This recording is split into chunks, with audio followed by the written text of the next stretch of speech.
Hey there, everybody. So my name is Stacy Allred, and I am a high school special education teacher in Randleman, North Carolina. Today we are going to do a little question and answer about multimedia in the classroom and how to integrate that into your lesson plans and into your classroom itself. So we're going to do this in a question answer format. And then if you have any questions or comments or any great multimedia tools or activities that you do in your classroom, drop them in the comments below so that I can check them out and try to utilize some of those in my own classroom. So the first question that we're going to talk about is in regards to a class that I'm taking currently, and the professor asked us, in light of the workshops that we've been reading, the videos and the class discussions, how do I see myself incorporating additional multimedia learning experiences in my classroom? And I see myself really trying to move towards using more podcasts, iMovies, giving my students the opportunity to kind of take the reins and do some more of the actual multimedia development themselves. We are currently using Padlet and Kahoot, which is a huge hit with my students. If you don't know what Kahoot is, it's like where you put these quizzes up on your smart board and they can use their cell phones and answer questions, and that's how they kind of chime in for a test. Sometimes we do it as competition for like vocabulary. Sometimes I use it for test review. There's just so many things you can do with Kahoot. It's fantastic. I love using it in my classroom. I also have used Class Dojo, which is a great way to track behavior, and I find it really successful when I let the students kind of pick the negative behaviors and pick the positive behaviors, and they can earn points and things like that for their classroom behavior, and their parents can also log on and see it. So I can just click points and like their parents automatically can go on there and look and see how they're doing. It has changed my life. It has been so great for my communication with my parents. They can see, oh, X, Y, and Z happened today. I need to touch base with the teacher. I can send them a message without having to send them an email. Everything is on the dojo. And then, you know, when it comes to IEP time, I have all that data right there. I can print it out. I can use it to develop my PLPs and to develop our goals for behavior in the classroom. And sorry, I'm filming, by the way, in my car. I am on my way to a professional development in at the county office, and I've actually had to stop because it is raining very hard, and I thought while I'm sitting here I could go ahead and do this little video for you. So, you know, our students have really grown up in an age where they're totally tech savvy. I mean, when I started high school, like, I didn't have a cell phone. When I finally got one, I had like 99 minutes and definitely didn't send text messages, and it was certainly a for emergency use only kind of thing. But now all my students have cell phones. They have cell phones, they have Snapchat, they have text messages, they have everything under the sun. So really tapping into the way that they kind of do things and their lingo and what they're comfortable with is a great way to kind of boost your education in the classroom. One thing that I do really love to use in the classroom is SchoolNet. If you don't have SchoolNet where you're from, it is where you can go in, create digital assessments, and track their progress. You can do it by state standard. That's what we use here in North Carolina. And I can really see targeted pinpoints of where they're struggling, what they're doing well in, what standards we need to go back over and address again.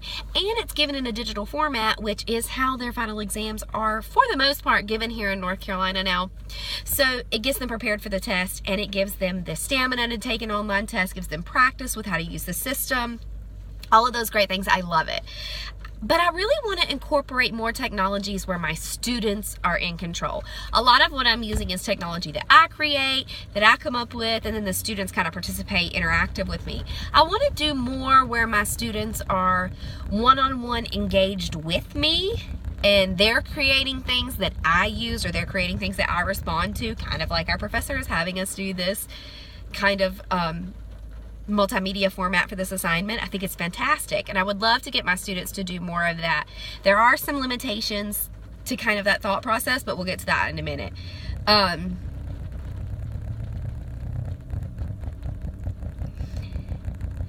One area that I really think that I can utilize more with my students is the Google Drive. our whole school is now set up on this Google Drive, and they're actually doing away with every other system that we've ever had before, and we will only have Google Drive from now on. So all of the teachers have Google connected emails, all the students have Google connected emails, and I've kind of started to utilize this in my classroom this year. And each of my classes has a Google Drive folder for that particular class, and then each student has a folder in there. I can make class announcements, I can post assignments for them to work on, and then they can post things that they're working on for me in their folders. I can see it, I can edit it, I can give them comments. It's fantastic. It has really helped me with my paper writing process. I teach Resource English, which is small setting English for exceptional children students, so it has been a phenomenal asset for me.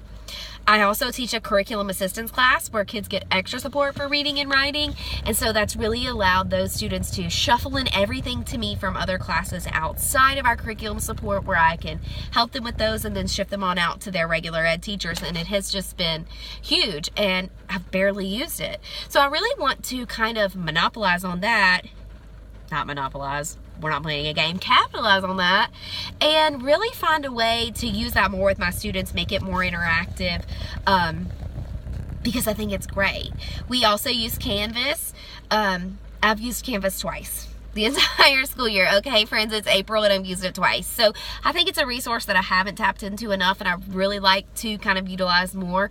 But really what I want is more fun, interactive activities that my students can do, and they kind of take the reins. So if you have any of those ideas, please leave them in the comments. I'm so open to all kinds of new ideas and things like that. So one of the other questions that our professor posed to us was, how do I plan to ensure that my students are meeting the technological standards in the classroom? First and foremost, I think the most important standard for technology that we can ever teach our students is the standards in regards to cyberbullying and appropriate behavior on the internet. I think that this is so important. I think that sometimes our students are so tech savvy and they're so used to using the internet, they just put everything out there. They just don't care what it is, it's all out there. And I think sometimes they don't realize that what you put out there, you can't get back. And I don't think they realize that, you know, I can hide behind my computer screen and I can say this or that about another student, and they don't realize the ramifications that those kinds of things can have.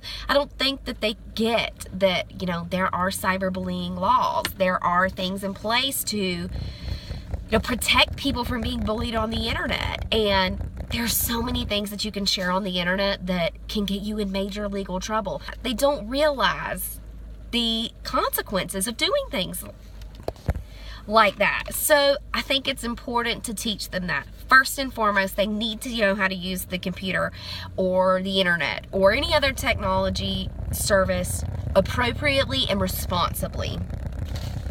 I also want to kind of use more time in my class kind of teaching my students the technology skills about, how do I find a legitimate source? What is a legitimate article that I can use for whatever I may be talking about? Where can I find factual information that's not like Wikipedia, where I can go in there and so can Joe, my next door neighbor, and write whatever we want about the topic?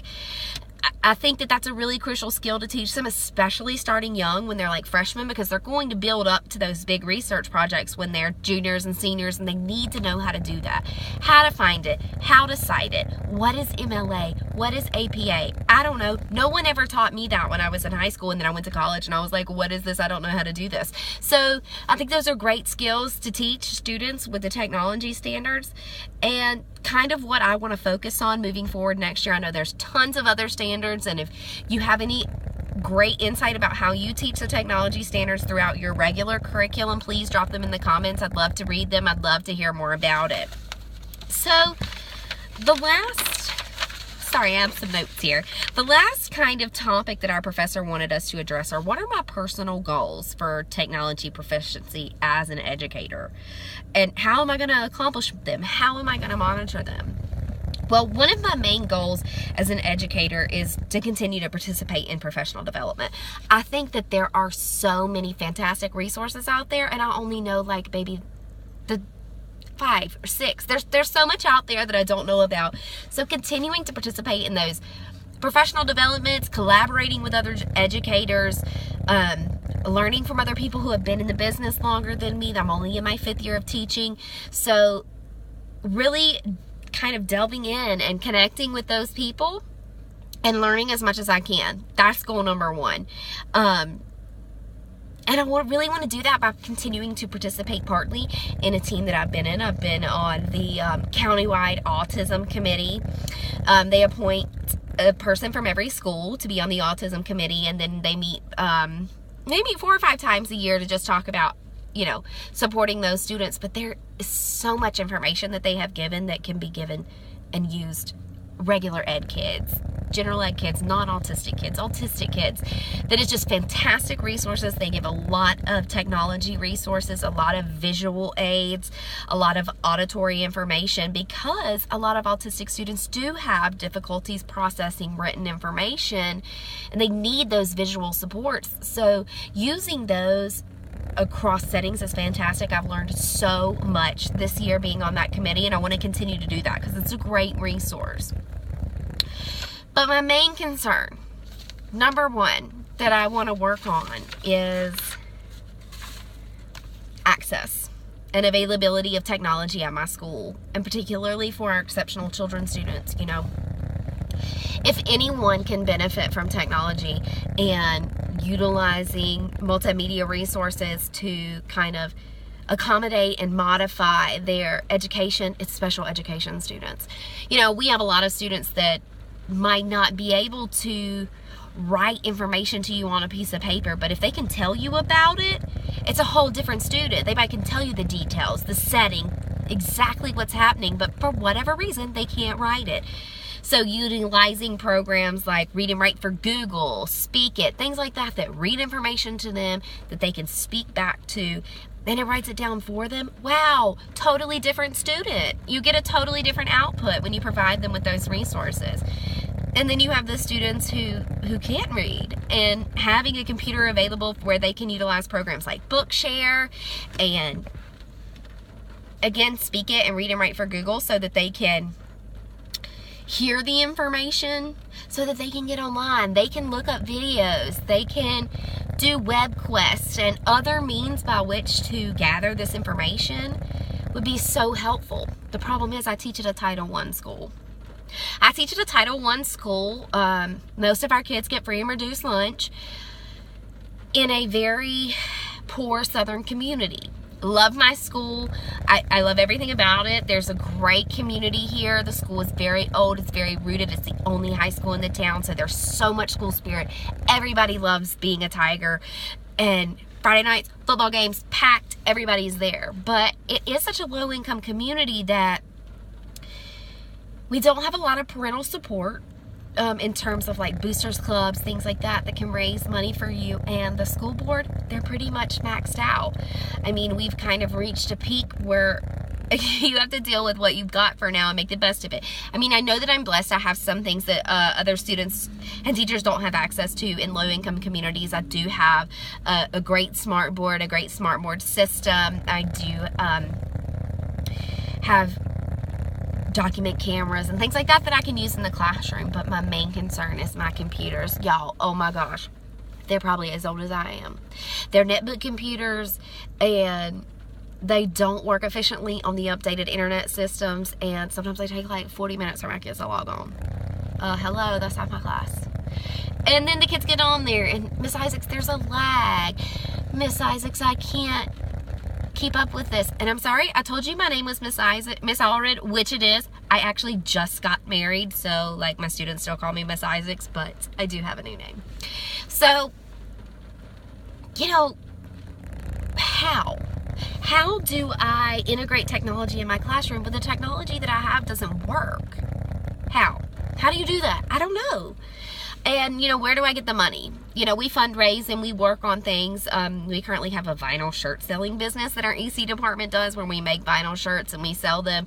We make all the school shirts. The boosters don't have any shirts made. We make them all, which has been a great resource for us. But, after you take out things like money for Special Olympics and everything else that the EC department has to pay for, that money's just not there for computers. And I would really love to have a class set of 14 Chromebooks in each one of our EC resource classrooms, where we have small setting English, small setting math, curriculum assistants, things like that, where there's a 1-to-1 ratio of those students. And maybe they check them out and they take them with other classes where they need them, I don't know, but we have to have a better process for that to work. So what I've been brainstorming over the past few days is I have been looking into some grants for technology for classrooms, but I've also been looking into using Donors Choose and having a platform where people who do want to make donations can, and maybe we start with 2. 2 is better than none. So we kind of start small and work our way to fulfilling our goal of having more of those computers available in the classroom for our students. So those are kind of my goals. Those are my plans moving forward in my classroom, is really finding ways to get new access to technology in my room. I've also found these really awesome pens where you just like scroll over the words in a book and it reads it to you. You can plug your headphones into it, and students can use that in the classroom, throw their earbuds in, and you know, nobody really knows that they're doing it, so they don't feel singled out. It doesn't make them feel insecure, but they get that support that they need. So that's another thing on our list to fundraise for, is getting a couple of those pens in our hands. So that's pretty much all I have about multimedia use in the classroom, technology in the classroom. I really hope that you guys have some great insight and great information for me. I would love, love, love to hear any ideas you have, what works for you in your classroom. What do some other low-income teachers do to support technology in their classrooms? Because sometimes it is a struggle for me. So I would love to hear any more information about that. You can leave that in the comments down below. If you want to hear anything else that I have to offer about what I do in my classroom, there's a couple of other programs that I use that are digital. I would love to post another video to discuss that with you more. Just leave a comment and let me know, and I will be sure to do that. I hope you all have a wonderful day. I hope this has been informative for you, and I hope that this will help you kind of understand multimedia a little more and make some goals for yourself for improving your multimedia use in your classroom. Have a great day.